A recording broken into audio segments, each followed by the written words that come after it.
mempercayai baginda Nabi. Ini tanda orang besar, sedikit orang yang mempercayai, tapi dia tidak pedulikan orang percaya atau tidak. Dia tetap berjalan dengan sebuah kebenaran, dia tetap berjalan menunjukkan kebesaran Allah. Ada atau tidak dukungan, ada atau tidak orang yang percaya, dia tetap yakin dengan pertolongan Allah, dia berjalan sesuai dengan koridor. Nah, yang bikin hidup kita ini stres karena kita ini gak mau keluar. Betul gak itu? Kita ini gak berusaha untuk keluar, udah itu monoton. Maaf jamaah, hidup ini jenuh. Betul gak? Hidup ini membosankan. Semua orang punya jiwa bosan, punya sifat bosan. Yang kiai ada bosannya, yang ustadz ada bosannya, yang pejabat ada bosannya, yang punya uang banyak juga ada bosannya. Makanya mereka untuk menghilangkan bosan dan jenuh main-main daun muda, kan begitu. Itu untuk apa? Menghilangkan bosan. Makanya untuk jamaah mah ada hiburan. Hiburannya apa? Ini zikir, ini hiburan. Betul apa enggak? Zikir ini adalah hiburan jamaah. Bayangkan kalau dari Senin sampai hari Senin lagi, hanya itu saja yang kamu pikirin sehari-hari, pagi sampai sore ketemu bini aja, kira-kira bosen nggak? Bosen, yakin alaihim itu. Sifat manusia itu nggak pasti, semua nggak beda, semuanya sifatnya bosen. Walaupun motor kamu pengen, kamu beli sampai bisa kebeli, setelah punya setahun, 2 tahun, 3 tahun, kamu pasti merasakan bosen. Bener nggak gitu? Pertama kamu jatuh cinta, wah pingin banget ngedapetin dia. Begitu dapat jadi istrinya, setahun, 2 tahun, 3 tahun, bosan juga. Maka dalam rumah tangga, dalam istiqomah haji seperti ini, kalau nggak ada bumbu-bumbu yang lain, waduh jenuh jamaah. Ya, makanya harus bervariasi. Sekali-kali ayah ajak jalan keluar, jaro, mengunjungi tabligh akbar, mengunjungi tempat-tempat zikir, majelis taklim, supaya terhindar dari sifat bosan. Kalau sudah melihat suami bosan, Bu, segala sesuatu yang dilakukan suami itu salah. Betul apa enggak, Bu? Suami kalau sudah melihat istri itu bosan, maka sebagus apapun itu istri tetap kelihatannya jelek. Kenapa? Faktornya satu, bosan. Makanya kita harus punya variasi dalam hidup, ada seni dalam hidup. Kadang diomelin orang gara-gara, bener nggak tuh? Ini variasi hidup, karena Allah Maha tahu. Malaikat, aku ciptakan yang namanya manusia, dan dalam diri manusia itu memiliki sifat jenuh, memiliki sifat bosan. Maka supaya nggak bosan, aku berikan mereka hiburan berupa anak, berupa kendaraan, berupa wisata rohani, wisata jasmani. Aku sediakan semua untuk manusia, agar manusia terhindar dari rasa bosan. Jadi orang kaya juga bosan, Bu. Bosan nggak? Jadi orang miskin lebih bosan lagi. Jadi orang kaya aja bosan, apalagi jadi orang miskin. Tiba heula aing hirup kieu-kieu wae. Bener enggak ini? Tapi percayalah, orang kaya pun bosan. Kamu ingin banyak uang, kalau punya uang, kata si Deden nih, hiburan Kiai katanya. Kemana? Ke Bali. Kemana lagi? Ke luar negeri. Kemana aja? Karena banyak uang. Kenapa pikiran ini ada? Karena duitnya orang. Bener nggak? Tapi bagi orang yang berduit, nah, beruang, apa artinya malam minggu? Gitu ya, bener nggak? Bagi orang yang tidak mampu, mau ke pesta tak beruang, akhirnya nongkrong di pinggir jalan Kalimalang. Bagi Jamaah nongkrong, gue tahu lu nggak doyan-doyan banget sama ngaji, bosen doang lu mah. Alhamdulillah. Benar nggak? Tapi mereka yang punya uang pun sama jamaah, ke disko kemana terus dia bermain-main dengan kesenangan dunia, sampai akhirnya mereka pun bosan sampai pindah tuh ke planet lain. Ada kan ya? Ada kan di internet itu orang sampai pindah rumahnya ke angkasa saking bosannya dengan dunia. Segala bentuk kemewahan dunia sudah dia coba, perempuan yang model apa saja sudah pernah dia rasakan, kendaraan yang termewah sekalipun mampu untuk dia beli. Semakin dia kaya, maka dia pun akan semakin menemukan kebosanan dalam hidup itu. Bener gak ini? Terus apa obatnya? Itu dong nanyanya. Supaya nggak bosan nih, obatnya apa? Hah? Obatnya adalah hanya mencintai Allah. Itu supaya terhindar dari bosan.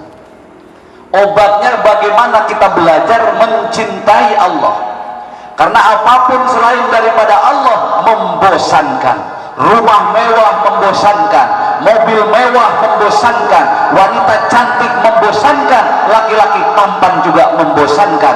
Apapun yang namanya dunia sifatnya membosankan. Kalau ada keinginan dalam diri kita, disebabkan karena kita belum bisa seperti itu. Ketika apa yang kau inginkan sudah tercapai, maka rasa bosan itu akan ada. Obatnya hanya cinta kepada Allah, yang tidak mungkin kita hidup ini akan merasa bosan.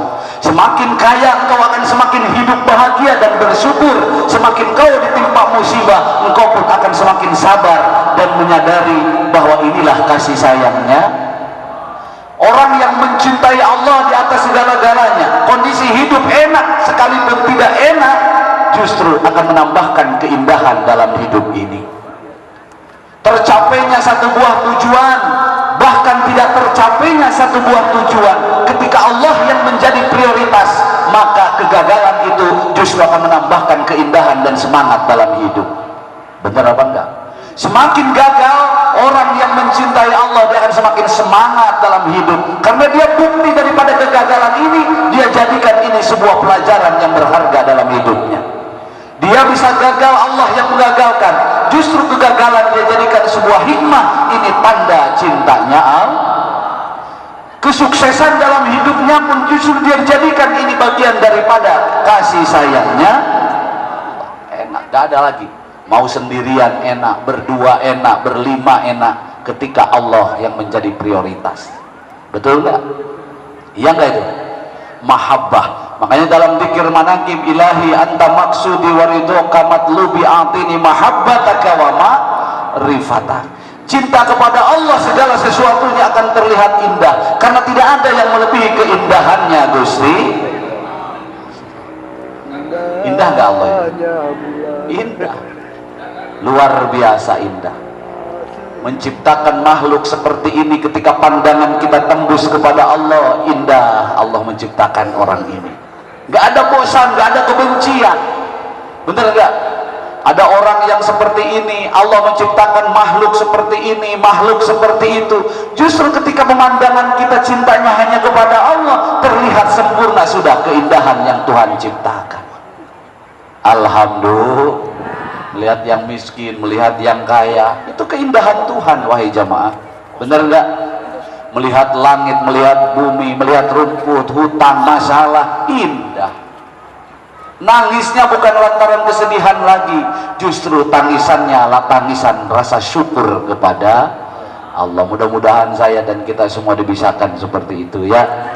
Alhamdulillah. Ngikutin maunya Allah saja. Waktunya dagang rugi, ya alhamdulillah. Waktunya untung pasti akan datang. Bener gak? Ketika rugi datang, kamu berontak kayak apa? Gak akan bisa. Dipaksa kamu suntik dengan modal lagi, justru modal yang ada habis, dagangan juga gak maju-maju. Bener enggak? Tapi tunggulah dengan sabar ya, tunggulah dengan sabar. Ya ayyuhalladzina amanusbiru wasobiru warabitu wattaqullah la'allakum, ya, tunggu pertolongan Allah itu dengan sabar. Kelak dengan kesabaran kamu itulah segala sesuatu yang Allah yang telah kamu impikan itu akan menjadi sebuah kenyataan. Betul nggak gitu? Ayah kalau tabligh keluar, padahal belum kenal orang-orang di sekitar situ, sering ngobrol sama Ustadz Bohri, sama si Eri. Nanti di sini enaknya ada jamaah Ustadz Bohri.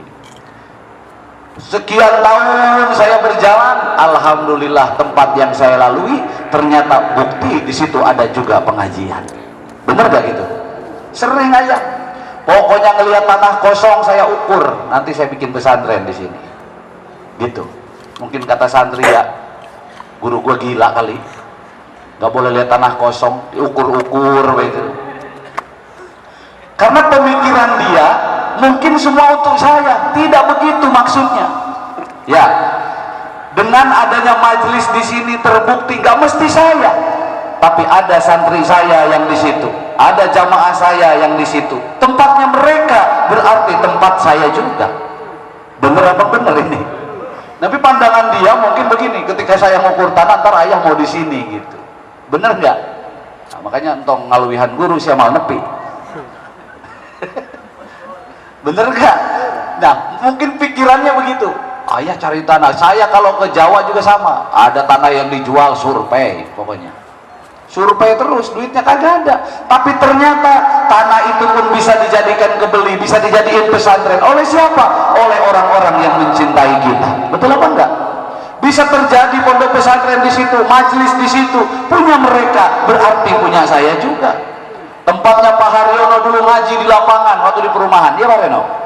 Saya manakiban di situ, bawa panggung dari sini belum jadi panggungnya. Alhamdulillah sekarang tempat yang dulu dipakai manakiban jadi musola. Bener nggak Pak Haryono? Yang jadi pengurusnya Pak Haryono sendiri, wong kampungnya dia, perumahannya dia. Tapi tempat musolanya Pak Haryono berarti musola ayah juga. Buktinya mana? Ketika saya datang ke sana, tetap aja suruh mimpin terawih. Padahal di situ sudah ada. Di saat ini juga pernah kan ya? Tuh,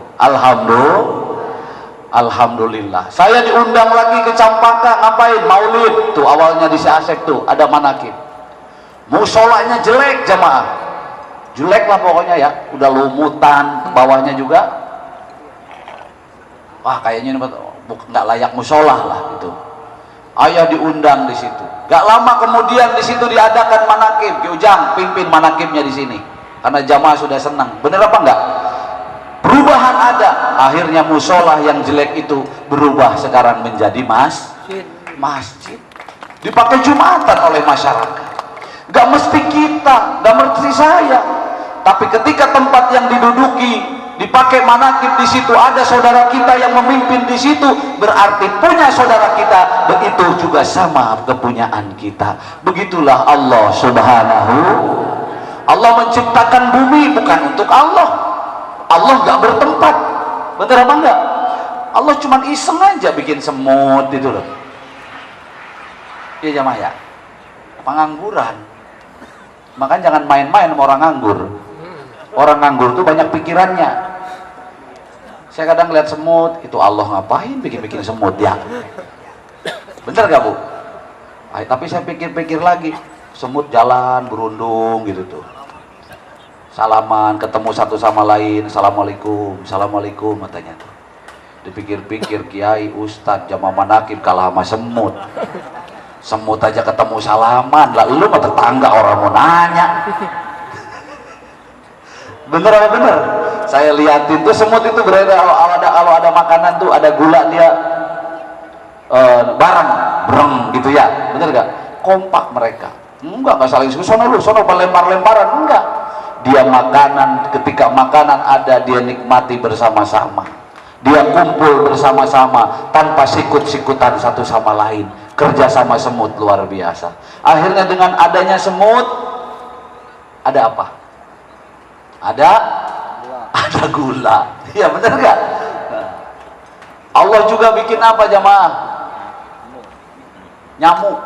Ngeselin gitu nyamuk. Saya lagi tidur, wang ngapain ini Allah bikin beginian? Benar gak? Dipikir-pikir wang nyiksa orang mau tidur. Tapi dipikir-pikir lagi, ya Allah, barokah semut itu, barokah nyamuk itu luar biasa. Berdiri pabrik autan, bener gak? Berdiri pabrik baygon, berdiri Sari Puspa, orang bisa kerja di situ, bisa nafkahi anak, keluarga, bisa nyekolahin anak, bisa nyukupin kebutuhan keluarganya. Luar biasa ya. Nah kalau semut, kalau nyamuk saja makhluk kecil ada manfaatnya, kira-kira kita manfaatnya apa jemaah? Kita sudah memberi manfaat apa hidup ini? Kalau nyamuk sudah bisa ngasih manfaat, semut sudah memberi manfaat, lalu manfaat kamu apa di dunia ini? Cuman hardolin. Kira-kira malu apa malu nih? Malu, aku malu pada semut merah yang berbaris di dinding, menatapku curiga, seakan penuh tanya, sedang apa di sini? Menanti jawab. Bener nggak jemaah? Gila kita. Makanya manusia apa yang sombong coba? Wong kama nyamuk aja kalah. Malam semalam di jalan ngobrol sama Ustaz Bukhari itu pas masuk tol Bandung ya. Ustaz Bukhari, ayah yang nyupir, si Erik suruh ke belakang. Ente kalau ditaruh di belakang Ustaz Bukhari kan bahaya. Nempel di jok pasti tidur. Nah, saya nyupir tadi ngobrol di depan. Ngobrol asik gak kerasa tuh. Kenapa sih orang tuh pengen banget jadi kiai? Bener apa enggak? Sampai ngegelarin sendiri saya kiai itu kenapa? Pengen banget jadi ustadz itu kenapa? Andaikan dia tahu Ustaz Bukhari, kiai itu apa, kayaknya mikir 2 kali buat jadi kiai. Bener apa enggak? Benar. Karena kiai gak ada yang mau jadi kiai. Percaya jemaah? Andaikan mereka tahu kiai itu fungsinya apa, tugasnya apa, kayaknya mundur udah gajinya orang. Bener apa enggak ini? Andaikan mereka tahu jadi itu kiai itu tugasnya apa, tanggung jawabnya apa. Kiai ini ilmunya harus mumpuni, selain ilmunya harus mumpuni, harus jadi contoh untuk masyarakat. Karena kiai itu kata saya Ustaz Bukhari semalam, iya saja, kiai itu suri toladan. Laqad kana lakum fi rasulillahi uswatun hasanah. Telah ada pada diri Rasul adalah uswah, toladan terbaik. Betul apa enggak? Suri toladan terbaik. Kiai ini menyambung daripada Rasulullah, minimal akhlaknya mirip-mirip sama Rasulullah, tugasnya makanya berat. Wong Abah Yai sampai sekarang nggak mau dipanggil kiai, dipanggilnya Abah. Bener apa enggak? Udah nggak usah Abah ini bukan kiai, panggil saja Abah ini Abah. Karena pengajian kita ini anggap saja wejangan orang tua kepada anak. Beliau yang pengikutnya segitu besar saja nggak mau jadi kiai, malah milih jadi Abah. Iya Bori, maksudnya biar dia mikir pengen jadi kiai, biar ngundurin diri sekalian, biar nggak merekedeng merekedewang. Kalau nggak dipanggil kiai biasa takut gak nengok, sampai ngegelar sendiri saya kiai, menyatakan diri kiai, ini kan bahaya. Bener apa bener? Berat jamaah. Andaikan dia tahu sebelum sodako harus sodako duluan, sebelum ngajarin sholat kita harus sholat duluan, sebelum ngajarin rumah tangga orang baik kita harus baik dulu rumah tangga kita. Bener apa enggak? Sebelum ngajarin anak orang lain, anak kita dulu harus benar. Semua jadi toladan, semua jadi tolak ukur. Makanya di dunia ini Ustaz Bukhari, tidak ada wali yang ngaku-ngaku wali, tidak ada kiai yang ngaku-ngaku kiai. Karena yang mengesahkan seorang wali, yang mengesahkan seorang kiai adalah santri dan jamaahnya. Bener apa enggak? Makanya ayah nggak mau panggil kiai, udah nggak usah panggil kiai lah, ayah gitu aja. Bener enggak jamaah? Kalau ayah kan bebas jamaah, mau sholat kagak kayak ayah. Yang bener lu dengerin, yang salah ya maklum saja, wong saya bapaknya Nabil, gitu aja. Beres nggak tuh? Sekiranya yang terucap dari lisan saya ini ada kebaikan, baik untuk hidup saya, untuk hidup kamu semua, ya silahkan kamu ikuti. Sekiranya nggak layak perilaku sikap saya, sudah nggak usah dibahas, wong saya nggak ada bedanya dengan jamaah. Bener nggak? tempat ini ayah hanya memimpin pengajian, gitu aja, gak merasa kiai. Ini sampai menyatakan diri sama teman-temannya, kan lucu. Saya ketawa aja masa hari semalam. Bener gak? Lihat tolak ukur dulu, bercerminlah. Gak perlu jadi kiai, hidup ini kan manfaat yang penting. Bener apa enggak? Gak dimulia-muliain orang. Ketika orang ini harus mulia, tetap dimuliakan juga. Betul gak? Gak usah menunjukkan diri. Beginilah ulama-ulamanya Allah, karena hisapannya hanya Allah, yang dirasakan hanya Allah, kemana-mana hanya Allah yang dirasakan. Bukan kemuliaan, bukan pangkat, bukan pengaruh, bukan kedudukan, bukan jabatan. Inilah ulama-ulamanya Allah, sang kupu-kupu kita. Sehingga dimanapun kakinya berpijak, yang selalu yang dihirapnya adalah Allah. Sehingga ketika datang ke rumah orang, alhamdulillah, kedatangan Pak Kiai, rumah saya berkah. Alhamdulillah, disenengin, ditunggu-tunggu. Tapi sebelum ditunggu, sekali lagi, orang itu tandanya akan dimusuhi. Tanda orang yang akan diangkat derajatnya oleh Allah menjadi orang yang besar, awalnya selalu tidak dipercaya. Percaya nggak jemaah? Ini tanda orang ini akan besar, sedikit orang yang mempercayainya. Siapa contohnya? Baginda Nabi Muhammad Sallallahu Alaihi Wasallam. Jangankan masyarakat kota Mekah, keluarganya sendiri tidak percaya kalau Muhammad adalah seorang Rasul, Muhammad adalah seorang utusan Allah. Sedikit yang mempercayai baginda Nabi. Ini tanda orang besar, sedikit orang yang mempercayai, tapi dia tidak pedulikan orang percaya atau tidak.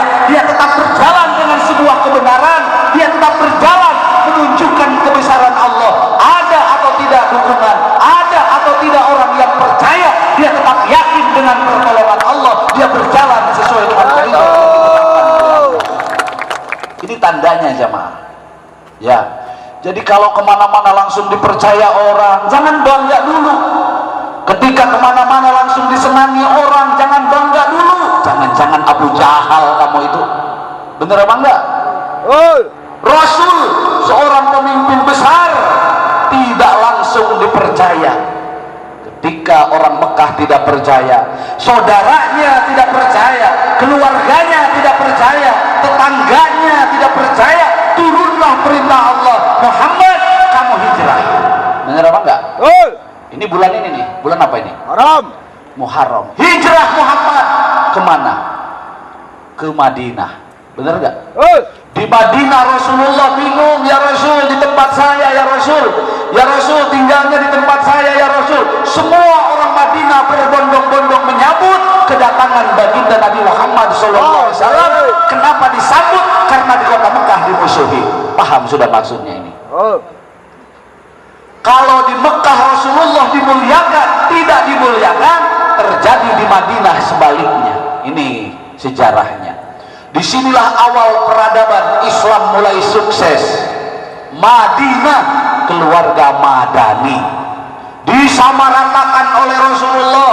Tidak ada yang kaya, tidak ada yang miskin, tidak ada yang berpangkat, tidak ada rakyat biasa. Semua sama. Yang membedakan adalah takwanya kepada Allah. Kamu mau Kristen, kamu mau Yahudi, kamu mau Nasrani, kata Rasulullah, lakum dinukum wali. Silahkan berbeda keyakinan, silahkan berbeda akidah, tapi kita tetap satu tujuan, tinggal di satu negara, Madani atau Madinah. Ayo bahu membahu kita sama-sama membangun kota Madinah kepada yang lebih baik. Akhirnya Rasulullah dapat dukungan penuh dari seluruh tokoh-tokoh Madinah dan sukses membangun peradaban Islam secara terbesar di muka bumi, berawal dari kota Madinah. Akhirnya kesuksesan itu oleh Rasulullah dibawa ke kota Mekah. Abu Jahal udah ketakutan. Selalu baik, selalu beranggapan baik kepada siapapun, maka kemuliaan itu akan kamu dapatkan. Setelah Allah memuliakan kalian, maka seluruh makhluk itu akan memuliakan kalian.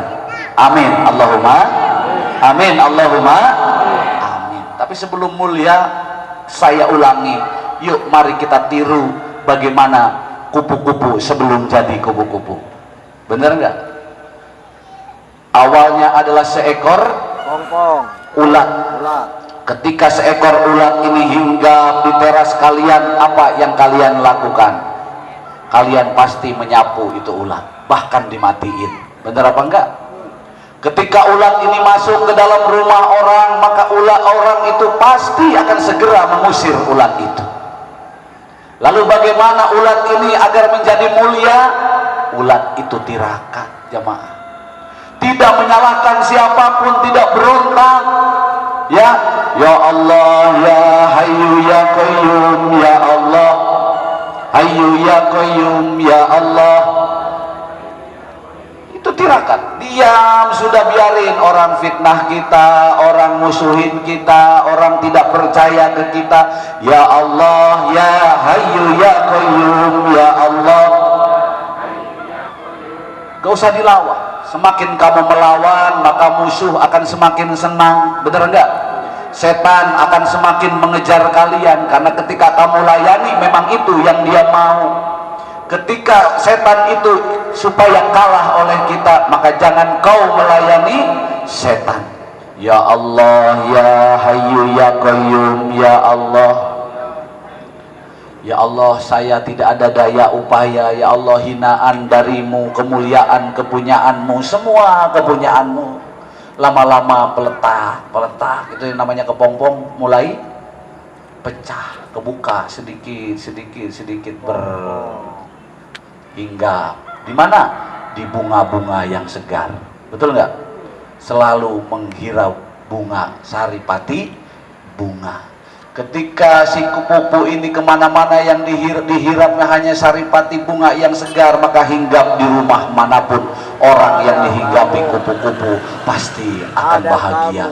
Alhamdulillah, kupu-kupu datang pasti mendatangkan tamu keberkahan. Selalu baik, selalu beranggapan baik kepada siapapun, maka kemuliaan itu akan kamu dapatkan. Setelah Allah memuliakan kalian, maka seluruh makhluk itu akan memuliakan kalian. Amin Allahumma amin, Allahumma amin. Tapi sebelum mulia, saya ulangi, yuk mari kita tiru bagaimana kupu-kupu sebelum jadi kupu-kupu. Bener nggak? Awalnya adalah seekor ulat. Ketika seekor ulat ini hinggap di teras kalian, apa yang kalian lakukan? Kalian pasti menyapu itu ulat, bahkan dimatiin. Benar apa enggak? Ketika ulat ini masuk ke dalam rumah orang, maka ulat orang itu pasti akan segera mengusir ulat itu. Lalu bagaimana ulat ini agar menjadi mulia? Ulat itu tirakat, jamaah. Tidak menyalahkan siapapun, tidak berontak. Ya Allah, ya Hayyu ya Qayyum, ya Allah, Hayyu ya Qayyum, ya Allah. Itu tirakat. Diam, sudah biarin orang fitnah kita, orang musuhin kita, orang tidak percaya ke kita. Ya Allah, ya Hayyu ya Qayyum, ya Allah. Gak usah dilawan. Semakin kamu melawan, maka musuh akan semakin senang. Benar enggak? Setan akan semakin mengejar kalian, karena ketika kamu layani, memang itu yang dia mau. Ketika setan itu supaya kalah oleh kita, maka jangan kau melayani setan. Ya Allah, ya Hayyu ya Qayyum, ya Allah. Ya Allah, saya tidak ada daya upaya. Ya Allah, hinaan darimu, kemuliaan kepunyaanmu, semua kepunyaanmu lama-lama peletak, itu yang namanya kepompong mulai pecah, kebuka sedikit hingga di mana? Di bunga-bunga yang segar. Betul nggak? Selalu menghirau bunga saripati bunga. Ketika si kupu-kupu ini kemana-mana yang dihirapnya hanya saripati bunga yang segar, maka hinggap di rumah manapun orang yang dihinggapi kupu-kupu pasti akan bahagia. Alhamdulillah, kupu-kupu datang pasti mendatangkan tamu keberkahan.